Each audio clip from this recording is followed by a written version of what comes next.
হারামখোর বাচ্চা। এই, আমি তোরে বিয়া করতাম চাইছি না দেখে তুই গুন্ডা ফাটাইছস আমারে কিডন্যাপ করা লাগি। না না নীলা, আমি তোমাকে কিডন্যাপ করার জন্য গুন্ডা পাঠাই নাই, আমি তোমাকে পটানোর জন্য গুন্ডা পাঠাইছি। মানে আমি বাংলা সিনেমায় দেখছি নায়িকাকে অনেকগুলা গুন্ডারা অ্যাটাক করে, নায়ক এসে গুন্ডাদেরকে মারে, মারার পরে নায়িকাকে উদ্ধার করে, তখন নায়কের সাথে নায়িকার প্রেম হয়, গান হয়। আমিও ভাবছি ওদেরকে পাঠাবো, ওরা তোমাকে অ্যাটাক করবে, আমি তোমাকে ওদের হাত থেকে বাঁচাবো, তারপর তোমার সাথে আমার প্রেম হবে, গান হবে। কিন্তু আমি আসার আগেই তো তুমি ওদেরকে মাইরা আলু ভর্তা বানাই দিছো, আমাকে হিরো হওয়ার আগে কমেডিয়ান বানাই দিছো। আমি সিলেটি ফুরি। সিলেটি ফুরি পটানি অত সোজা নাই। আমি পারি না এমন কিচ্ছু নাই। আমি মায়ের ফারি, কেরাতি ফারি, গুন্ডামি সবটা ফারি আমি।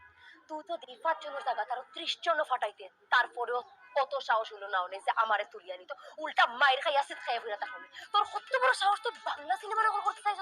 বাংলা সিনেমা এই